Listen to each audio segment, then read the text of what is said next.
என்று கடவுளின் வார்த்தை.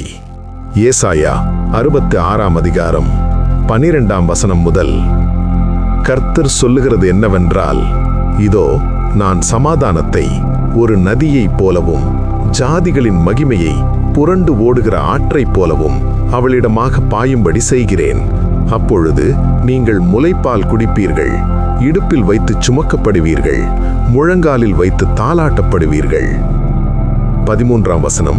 ஒருவனை அவன் தாய் தேற்றுவது போல் நான் உங்களை தேற்றுவேன், நீங்கள் எருசலேமிலே தேற்றப்படுவீர்கள். 14 வசனம். நீங்கள் அதை காணும்போது உங்கள் இருதயம் மகிழ்ந்து உங்கள் எலும்புகள் பசும்புல்லைப் போல செழிக்கும்.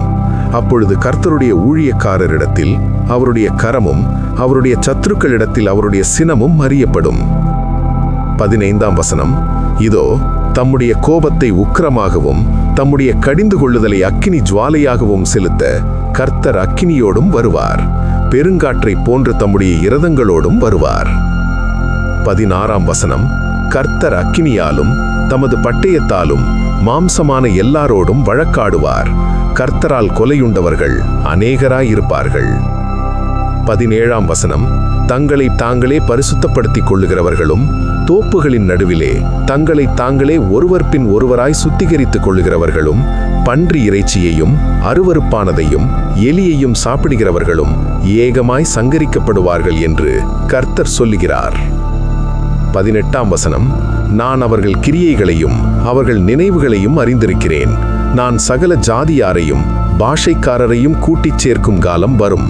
அவர்கள் வந்து என் மகிமையை காண்பார்கள். 19 வசனம். நான் அவர்களில் ஒரு அடையாளத்தை கட்டளையிடுவேன். அவர்களில் தப்பினவர்களை என் கீர்த்தியை கேளாமலும் என் மகிமையை காணாமலும் இருக்கிற ஜாதிகளின் தேசங்களாகிய தர்ஷீசுக்கும் வில்வீரர் இருக்கிற பூலுக்கும் லூதுக்கும் தூபாலுக்கும் யாவானுக்கும் தூரத்தில் உள்ள தீவுகளுக்கும் அனுப்புவேன். அவர்கள் என் மகிமையை ஜாதிகளுக்குள்ளே அறிவிப்பார்கள். 20 வசனம். இஸ்ரவேல் புத்திரர் சுத்தமான பாத்திரத்தில் காணிக்கையை கர்த்தருடைய ஆலயத்திற்கு கொண்டு வருகிறது போல உங்கள் சகோதரர் எல்லாரையும் அவர்கள் குதிரைகளின் மேலும் இரதங்களின் மேலும் குலாரி வண்டில்களின் மேலும் கோவேறு கழுதைகளின் மேலும் வேகமான ஒட்டகங்களின் மேலும் சகல ஜாதிகளிடத்திலும் இருந்து எருசலேமில் உள்ள கர்த்தருக்கு காணிக்கையாக என் பரிசுத்த பர்வதத்திற்கு கொண்டு வருவார்கள் என்று கர்த்தர் சொல்லுகிறார். 21 வசனம்.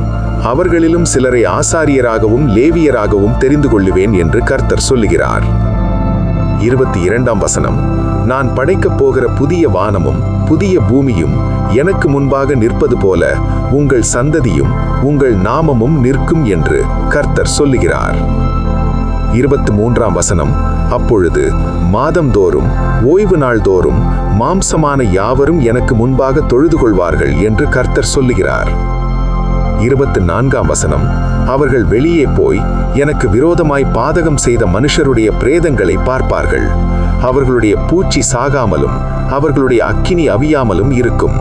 அவர்கள் மாம்சமான யாவருக்கும் அரோசிகமாய் இருப்பார்கள். யாத்திராகமம் 1 அதிகாரம் 1 வசனம். எகிப்துக்கு போன இஸ்ரவேலுடைய குமாரரின் நாமங்களாவன ரூபன், சிமியோன், லேவி, யூதா.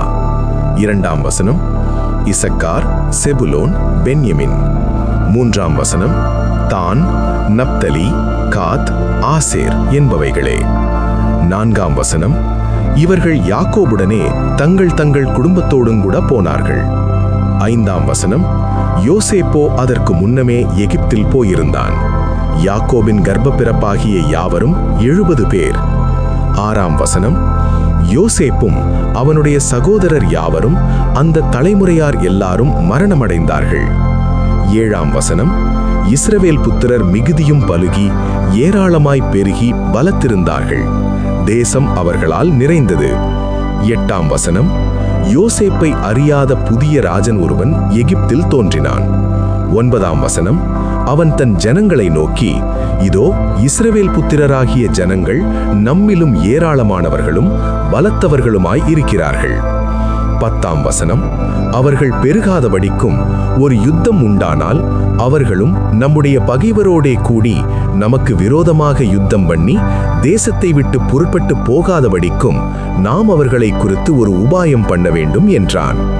11ஆம் வசனம், அப்படியே அவர்களை சுமை சுமக்கிற வேலையினால் ஒடுக்கும்படிக்கு அவர்கள் மேல் விசாரணைக்காரரை வைத்தார்கள். அப்பொழுது அவர்கள் பார்வோனுக்காக பித்தோம், ராமசேஸ் என்னும் பண்டசாலை பட்டணங்களை கட்டினார்கள். 2ஆம் வசனம், ஆனாலும் அவர்களை எவ்வளவு ஒடுக்கினார்களோ அவ்வளவாய் அவர்கள் பலுகி பெருகினார்கள். ஆகையால் அவர்கள் இஸ்ரவேல் புத்திரரை குறித்து எரிச்சலடைந்தார்கள். 13ஆம் வசனம், எகிப்தியர் இஸ்ரவேல் புத்திரரை கொடுமையாய் வேலை வாங்கினார்கள். 14ஆம் வசனம், சாந்தும் செங்கலுமாகிய இவைகளை செய்யும் வேலையினாலும் வயலில் செய்யும் சகலவித வேலையினாலும் அவர்களுக்கு அவர்கள் ஜீவனையும் கசப்பாக்கினார்கள். அவர்களை கொண்டு செய்வித்த மற்ற எல்லா வேலைகளிலும் அவர்களை கொடுமையாய் நடத்தினார்கள். 15ஆம் வசனம், அதுமன்றி எகிப்தின் ராஜா சிப்பிராள் பூவாள் என்னும் பேருடைய எபிரேய மருத்துவச்சிகளோடே பேசி 16ஆம் வசனம், நீங்கள் எபிரேய ஸ்திரீகளுக்கு மருத்துவம் செய்யும் போது அவர்கள் மனையின் மேல் உட்கார்ந்திருக்கையில் பார்த்து, ஆண் பிள்ளையானால் கொன்று போடுங்கள், பெண் பிள்ளையானால் உயிரோடு இருக்கட்டும் என்றான். 17ஆம் வசனம், மருத்துவச்சிகளோ தேவனுக்கு பயந்ததினால் எகிப்தின் ராஜா தங்களுக்கு இட்ட கட்டளைப்படி செய்யாமல் ஆண் பிள்ளைகளையும் உயிரோடே காப்பாற்றினார்கள். 18ஆம் வசனம், அதனால் எகிப்தின் ராஜா மருத்துவச்சிகளை அழைப்பித்து, நீங்கள் ஆண் பிள்ளைகளை உயிரோடே காப்பாற்றுகிற காரியம் என்ன என்று கேட்டான்.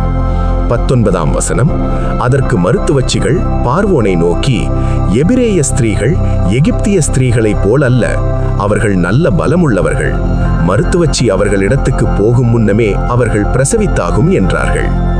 இது நிமித்தம் தேவன் மருத்துவச்சிகளுக்கு நன்மை செய்தார். ஜனங்கள் பெருகி மிகுதியும் பலத்து போனார்கள். 21ஆம் வசனம், மருத்துவச்சிகள் தேவனுக்கு பயந்ததினால் அவர்களுடைய குடும்பங்கள் தழைக்கும்படி செய்தார். 22ஆம் வசனம், அப்பொழுது பார்வோன் பிறக்கும் ஆண் பிள்ளைகளையெல்லாம் நதியிலே போட்டுவிடவும் பெண் பிள்ளைகளையெல்லாம் உயிரோடே வைக்கவும் தன் ஜனங்கள் எல்லாரும் கட்டளையிட்டான். ஆமேன்.